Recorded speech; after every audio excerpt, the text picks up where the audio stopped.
Welcome to the Automotive Diagnostic Podcast.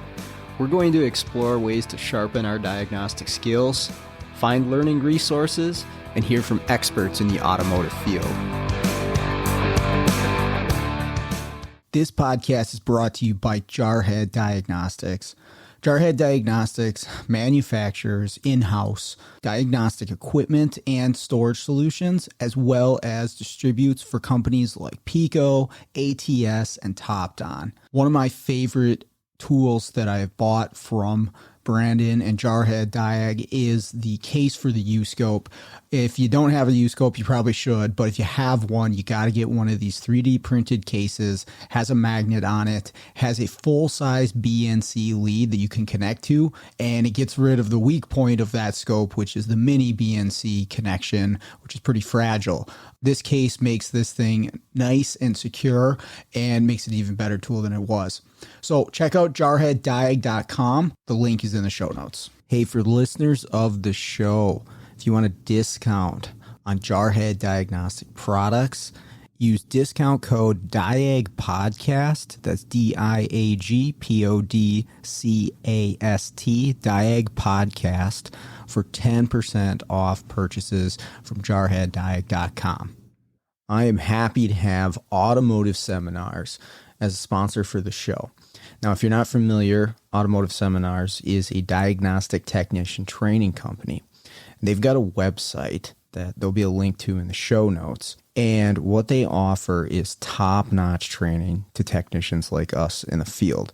I've been taking their training courses for years and have got a ton of benefit out of it. They've got top-notch instructors, John Thornton, Scott Schotten, Scott Manna, and every other month they've got a 2-night course that you can sign up for. Join in, ask questions, and afterwards, you've paid for the course, you can access a recorded version whenever you want. You can rewatch the class 2 years later in case you wanted some details on it, and that is a fantastic feature. So make sure to check out the website to see what courses they have available and what's coming up in the future. Hey, what's going on, automotive world? Welcome to another episode of the Automotive Diagnostic Podcast. My name is Sean Tipping, and I'll be your host once again for today's episode. Thank you for joining me. Got a quick case study for you here today. This one, I guess the end result, not that surprising. I kind of had an idea going into it, what I might find, and you might too by listening to it. But the reason that I wanted to share it, again, I've mentioned this several times in the last few months, I'm trying to get vehicles on the podcast that have beat me up a little bit, that we've struggled with to get to a solution. And of course, I'd like to share the ones that we do get to a solution to, but also the ones that maybe challenge us a little bit along the way and why it challenged us. Because you might run into the same thing, and this could be helpful, but it's also, I think, valuable just to share, for everybody to share what their struggles are, right? Because there might be somebody out there listening who knows this extremely well, and they're like, oh, well, you just needed to look at this, or you just needed to think about that as you were going into this problem, and you wouldn't have struggled here. Or, yes, this is the way all of these things are. It's just the way it is. Okay, well, now you know, right? But to put our struggles out there so that, you know, we can share in the knowledge that we have, and also just an observation that, hey, these cars are not easier and they're not getting any easier. But this one I feel like should have been pretty easy. This is a 2009 Honda Civic, and this was a crank no start. Actually, I'll back up here a little bit. It came into the repair shop that I did the mobile call for as a no crank at all. Okay, so the engine didn't crank at all. Now, the customer, this is going back even further, the customer attempted to fix their no crank. That's what this originally was. The engine did not turn over, by putting a new battery in it. And that did not fix it, but the shop although I don't think they got a clear-cut answer, was suspicious that the customer had either connected the battery cables backwards or jumped the vehicle backwards at one point or another. And they said this from the discussion that they had with the customer. The customer didn't outright say that, but when you've done this long enough, you can kind of pick up on things like that when you have a discussion with the customer about, what was done, what was tried, how did you do it, blah, blah, blah. And they're like, yeah, I think they may have jumped this backwards. Okay, so they ended up getting, new battery in it, everything connected, and they ran up against the no crank as well. And they followed their normal diagnostic procedure. Same thing I would do, right? Go to the starter relay. Okay, it's working. Go to the starter. Hey, we're getting power on the big cable and the S terminal. This thing should be cranking, right? The block has a ground. Okay, let's put a starter in it, which they did. And then it cranked, but it did not start. And they tried scanning for codes. They were not able to communicate with the PCM. And that was the time that they called me. This is a shop that's really competent, but they're also really busy. And when they get things like this, they want to keep their technicians going on the parts hanging in, the gravy work, the stuff that's real money makers. And hey, I get it. Totally. That's why I'm there, to fill in those spots, to make their lives easier. That's the service I offer. So that's why they called me. They just want to figure out, okay, hey, we think this thing might have been jumped backwards. We can't talk to the PCM. It's very possible it is a PCM that's failed. Can you just come in and verify for us that that's what this is? So, they're kind of setting me up to dial into what's wrong. But me doing my job, I got to be careful of that, right? I don't want... as you wouldn't want the customer, the driver of the car diagnosing the problem for you off of a video they watched on YouTube, right? I don't want my customer leading me to something without me even doing any checks. So I try to ignore that stuff. Right? I want the information as much as possible, and I try to question my customers as much as I can. But I do have to kind of look at these things fresh and say, I'm not going to just jump at the component that they think it is. I'm going to approach this like I normally would with my process, because I know my process is going to get me to the solution. But I'll keep it in the back of my mind that that's what they said. It may be helpful as I proceed. So I get to the vehicle and this thing does crank, turns over. Now, first things that I notice, and this is important and part of what threw me off. Number one, the check engine light is on the dash. Okay. Now, I can't say, I work on a lot of Hondas, but I can't say I'm familiar enough with every Honda make and model to say if the PCM, or powertrain control module, is offline, or if the ECM is offline, is that going to disable the check engine light? In a lot of vehicles it is. And if you were to ask me, is that way on a Honda? I'm like, probably. But this is just initial looking at it. I haven't even hooked up my scan tool yet. The check engine light is on and it cranks. I do not have an immobilizer light. And I do a lot of key work on these Hondas too. And there's a green key shaped light, which is the immobilizer light that is normally on the dash. And this is when you go to turn the key on, you should see this at least turn on and turn off. I think it is even on once you pull the key out. I could be wrong on that, but you should see this little green immobilizer light. That light's not on at all. All right, cool. So that's what I've got. Cranks, check engine light's on. Green immobilizer light is not on. All the other electronics in the vehicle appear to work, but I'm going to hook up my scan tool. I'm going to scan it and see what I got. Now, I can talk to a number of modules on the car, but two that I cannot talk to are the immobilizer and the PCM. Okay. Now, again, strangely, the check engine light's on, but I can't talk to the PCM. Whatever. Let's, go with our diagnosis and see what we can get. But because I can't talk to the immobilizer and I can't talk to the PCM, I have to make a decision of which module am I going to start with. And a lot of times I might go with what's easier to access. But before I even do that, right, and the PCM's under the hood by the battery, the immobilizer is on the column. You got to pull apart the shell on the column to get to the immobilizer unit. It's right where you would stick the key. Before I do that, because I'm trying to be smart here, trying to be efficient, right? I want to look at the diagram and see, do these things share anything, right? Two modules I can't talk to. don't seem to be working. Do they share any common electrical like fuse or ground or something like that? And I look at the diagram and I don't see any power feeds that they share, but what I do see is a ground on the back of the cylinder head that they do share. And I'm like, oh, okay, well, this might be easy because they both share this ground and they both don't work. And it's right on the back of the cylinder head. I visually inspected it. It looked okay. All right, well, maybe I'll have to go to the module and actually check to see if there's a good ground there. But visually, it looks like it's tight and on the back of the head. And there was actually some Identifix hits on this particular ground causing some issues, but visually it seems to be okay. All right, well, let's go to a module and start testing. And I decided to go after the immobilizer module first. Now I realize I can't talk to both of them, but the PCM has 3 bolts and you have to actually, well, you're supposed to remove the battery. You can get it out, but it's kind of a pain to get to the connectors. The connectors are buried. Not that I'm, not going to, but again, I'm going to go with what I think is easiest first. And in this case, I'm going to go with the immobilizer. This is just 3 screws on the bottom of the column, pull apart the shell, and I got my immobilizer right there. Okay. So pull it apart. I check. I've got power to this thing. I've got ground to this thing.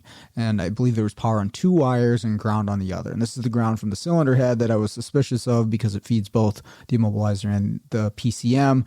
That was good. Lights up a headlight bulb. Okay, so it's got power and ground. I'm like, I wonder, number one, why it doesn't communicate, but number two, why is the light not on if it's got power and ground?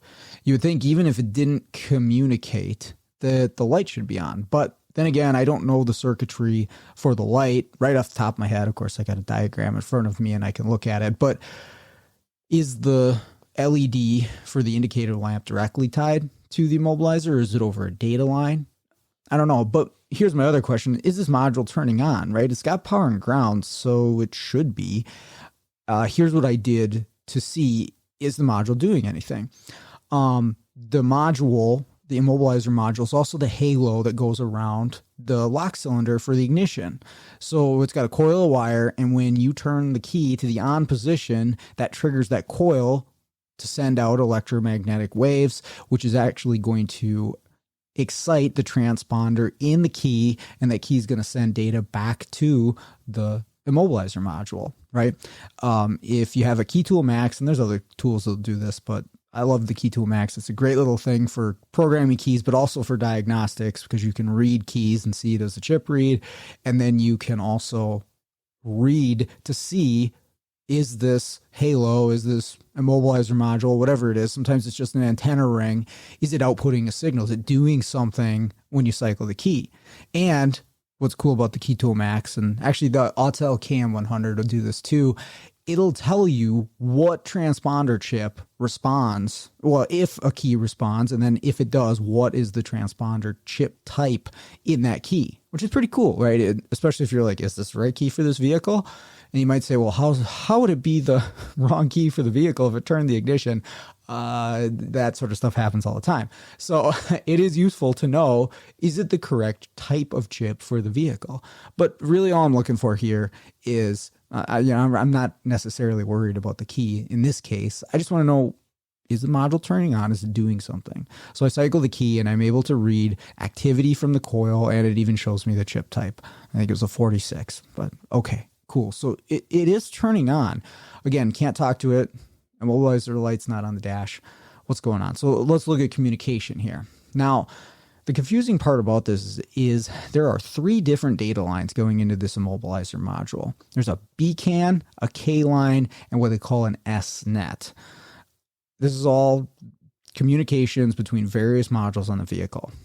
Now, the B CAN, which I think is body CAN, and the K line, which actually goes to the pin 7 of the DLC, communicates with the scan tool, and then some other modules as well. Those have activity on them. And when I say activity, like, they're not grounded out, they're not shorted to voltage, they're not corrupted. I just see activity on those wires. Okay. The S-net, I don't. And in the moment, I don't know what S-net necessarily means.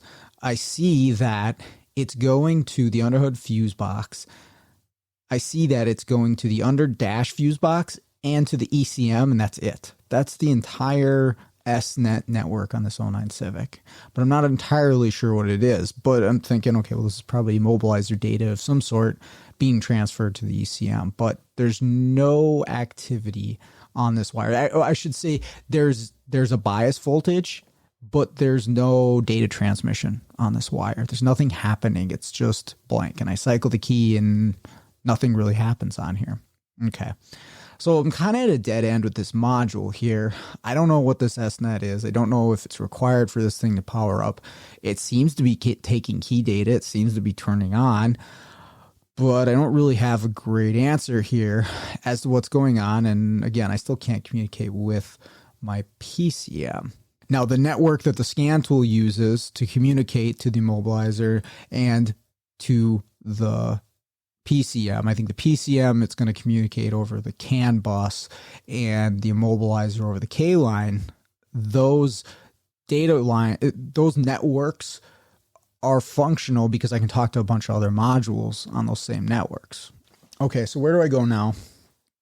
I'm going to switch gears and go to my PCM. I don't have a for sure answer on this immobilizer. I'm kind of up against the dead end here. I thought I was going to find something, but let's transition to the PCM and maybe I'll find something there. And I've said this a lot when it comes to electrical. If you have multiple electrical problems that at least you assume have all occurred at the same time, pick one thing and go for it. And a lot of the times it will lead you to the solution that fixes everything. And I can't tell you how many times I've used that, and it's been super helpful to kind of cut out the noise of things, right? Especially if there's, something like a body control module and there's just a ton of stuff that doesn't work or doesn't work right. And you're almost overwhelmed by the different paths that you could go and before you've gotten to the solution, trying to comprehend exactly, well, what single electrical fault could cause all of these problems. Just pick one thing, one circuit, and figure out why that one circuit's not working. And if you can get to that solution, you're probably going to find the rest. It's worked for me a lot just to cut out the noise and focus me in on one problem, and it gets me the solution for all of them. But anyways, now I'm going to switch gears and go for the PCM. I'm just going to see why can't I talk to the PCM, and maybe that will get me back and answer my question about the immobilizer. So I take the time, get the PCM in a position where I can get to the connectors on it. And this is another point where it got a little confusing for me. Now, again, I work on plenty of Hondas, and I diagnosed some PCMs on Hondas before, and it may have been this case and I just didn't recall, but I'm looking at the power and ground distribution for the PCM. And I found a couple powers and a number of grounds. I think there's 4 or 5 grounds. But the power feeds into the PCM, from what I could find on every diagram, including the factory one, but the redrawns as well. There's no constant power feed to this PCM. All that I have on this PCM for power feeds, again, that I could find, and I'm using the factory diagram. Check this for yourself. '09 Civic, I think it was an EX. There's a switched power feed that comes into it from the ignition switch through a fuse. There's a switch power feed, and then the only other power feed to this PCM is through the PGM FI main relay 1. But that relay is actually grounded by the PCM. Okay, so what I'm getting at here is this doesn't have a constant power feed, and this threw me off. And again, if you're a Honda tech, you're probably like, well, yeah, that's just how they are. That's how they've always been. But I was scratching my head. I'm like, shouldn't this thing have a constant power feed? And I'm still a little confused by it because from everything I found, it does not. I'm like, well, how does it retain learned memory? I mean, I realized there's non-volatile memory, and that must be what it's using, right? Because if for no other reason, there's learned things like fuel trims and shift points for the transmission and OBD2 monitors, right? How does it save the OBD2 monitor data? I don't think it's done in another module.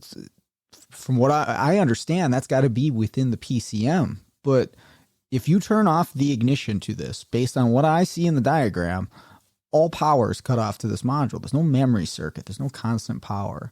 And so that threw me off for a while, and I really searched through all the diagrams that I could find for this vehicle because I'm like, it's got to have one. There's got to be a constant power feed, right? It just doesn't make sense for it to not have one, but it doesn't. Okay. Now, I do have power on the one that comes from the ignition switch. I don't have power on the PGM FI relay output. But if my PCM is dead or not functioning for some reason, I could understand why that might be. Now, the question I also didn't know was like, well, if that PGM relay is not working or it's out or whatever and not sending power, will the module not turn on and not talk, right? Is it one of those situations where maybe it self-excites itself and before it does that, it's not going to talk? Most ECM PCMs that have that, PCM power relay that self-excites itself, right? It grounds the relay that provides power back to it. Most will still communicate even if that doesn't work, but there are examples where that's not true. Toyota is one of them. I mentioned that before. That's got to be there if you want that PCM to communicate. So the easy thing to do here for me right now, just to see, is this my problem?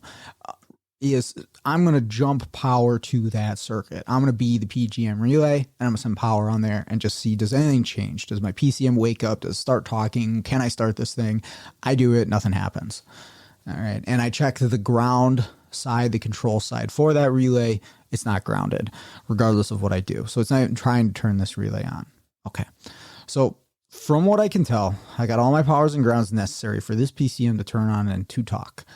Now, I'm also thinking in my head, okay, they said something about being jumped backwards. All right, that's totally possible. But what else could be causing this scenario? And I'm also thinking, well, why isn't the immobilizer module working as far as what I can see? The one other thing I wanted to check here, because I wasn't really coming up with anything else, was the 5-volt reference circuit off of the PCM. And if there's somewhere on that 5-volt reference circuit where it's shorted out, it could potentially be causing the PCM to not turn on, to not function, to not communicate. So I want to check that, right? I'm getting closer, at least calling a PCM here, but I need to check that 5-volt reference. So this was interesting, and I have run into this before. The way I check a 5-volt reference to see if it's shorted to ground is I will take my test light and I will power up my test light, right? So the clip end of your test light, I'm going to put it on B+. And then I'm going to touch that 5-volt reference. If it's shorted to ground, it's going to brightly light my test light. And then I just need to find the short to ground, right? Now, sometimes with a PCM that is dead, just completely out to lunch, and not because of the 5-volt reference, but for another reason, you can sometimes see your test light light up on a 5-volt reference that's connected to a PCM that is not functional at all. So be careful to use this method. And I've let that kind of distract me before with dead PCMs causing that light to light up in that case. Now, how could you verify that's what it is? You could unplug the PCM. And then if your test light goes out, you know that the 5-volt circuit is not shorted. But there's always a but. There's always variables. Be careful of that too, because the 5-volt reference can and does go in and out of the PCM on multiple circuits, right? Multiple wires. So depending on where you're measuring it, and let me give you, it's a real life situation that I screwed up. It was a Toyota Corolla that I was doing this on. And I'm like, oh, okay, the 5-volt reference, when powered up, lights up my test light. Is it out on the circuit or is it the PCM? Let me just unplug the PCM. Oh, my light goes out. Okay, well, it must be the PCM that's at fault. No, it was another leg of that 5-volt reference circuit that went to a fuel tank pressure sensor. And when I unplugged the PCM, I separated that from that 5-volt reference under the hood that I was measuring with my test light. Okay, so again, a lot of variables there, but just be aware, number one, a dead PCM cause your light to light up on your test light if you're doing the test that I'm doing. But then also that 5-volt reference goes into the PCM in multiple places. Okay.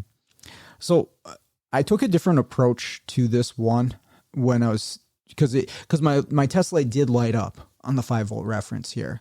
I wouldn't say it was brightly, but it lit up.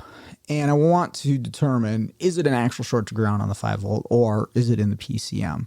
Or is it just, I shouldn't even say, is it in the PCM, but with a PCM that just doesn't turn on at all, doesn't do anything, it can light up the test light on that 5-volt reference.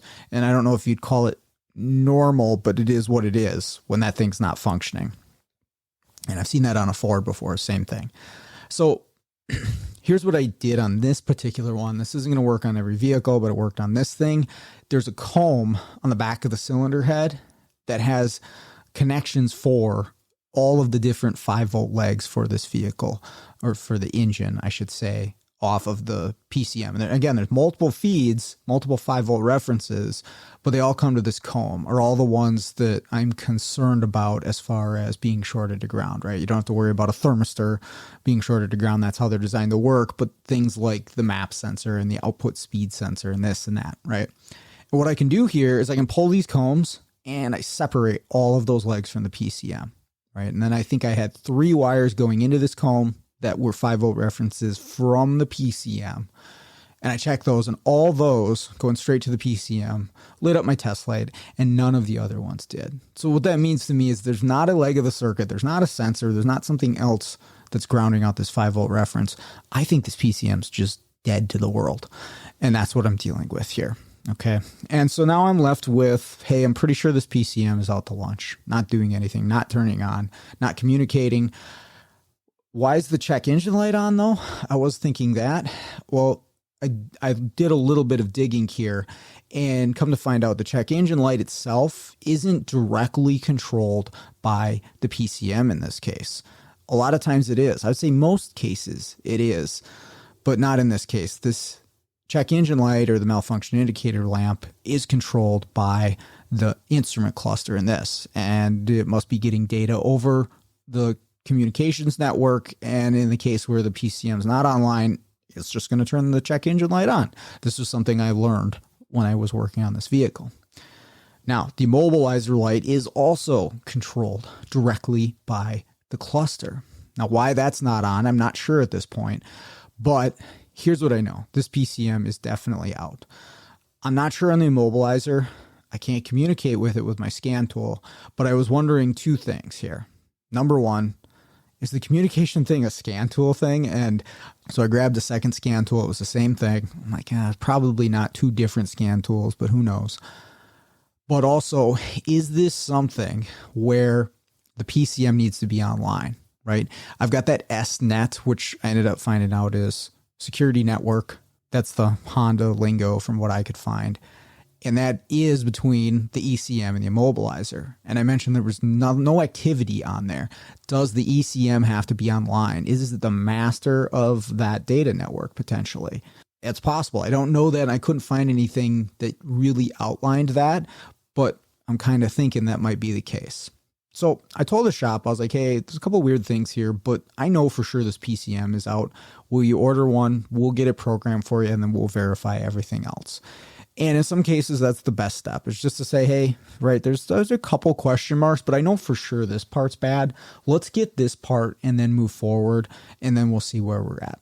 So a couple days later, they have us come back. Actually, my employee ran out there, and I told them the scenario. I'm like, hey, let me know what you find. They pop a brand new PCM into this thing, which if you get new Honda PCMs, at least for this era, but I can say all the way up to like 17, they don't have to be programmed. Like, you don't have to put a flash in there. All you have to do is write the VIN and match the immobilizer. And you can do that with aftermarket scan tools. And we did. So, I mean, I guess check for updates, but it's a brand new module, and I haven't found that that's the case. Hondas just don't need updates very often unless it's a Odyssey with a torque converter clutch. But anyways, it's easy enough to do with an aftermarket scan tool, match the immobilizer, write the VIN, and we were able to do that. And I asked my employee, I'm like, the immobilizer light on? Oh, it turned on, but then it turned off once it started, and it did start. I'm like, oh, okay, so then we're all good. And I think my assumption was right that the ECM needs to be online to get the immobilizer to communicate. Now, why I didn't talk to my scan tool, I'm still suspicious that maybe I had a scan tool issue with it. But again, maybe it's something where the ECM has to be online and functional in order for that immobilizer to kick in and do anything. If you're a Honda guy and that doesn't make any sense, please let me know. I'd be curious to know what I was missing or how I perceived that incorrectly if I did.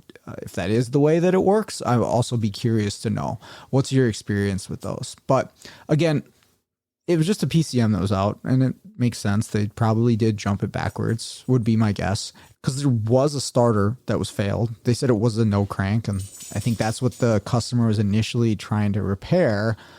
But then they built in another problem. But check engine light on when the PCM is a no com, no function, and immobilizer light not on when we didn't have to replace anything with the immobilizer system. Once we got the PCM in there, everything functioned correctly. So curious, and that's the reason I wanted to bring it up, is those little things like we diagnose a lot of modules, right? We go through a lot of different things, and we have a routine when we have stuff that's wrong. Okay, right? We have a module that's on. Let's check powers. Let's check grounds. Let's check communication. Oh, and I probably forgot to mention, I did check the CAN lines to the PCM, and those were functional as well. I think I skipped over that when I was going through my checks here. But you check all that stuff, and okay, well, what happens when, like I said, there wasn't a constant power to this thing? That kind of threw me off. The light thing kind of threw me off. The immobilizer threw me off, and it took me way longer than it should have. Right. But that's the sort of stuff that happens out there. So again, why I wanted to share it. I thought that was interesting enough to bring up on the podcast, but let me know if you got any thoughts on it. That's all I got for you. Thank you for listening. Really appreciate it. Appreciate all the feedback. So keep it coming. But with that out of the way, let's get out there, start fixing the world one car at a time.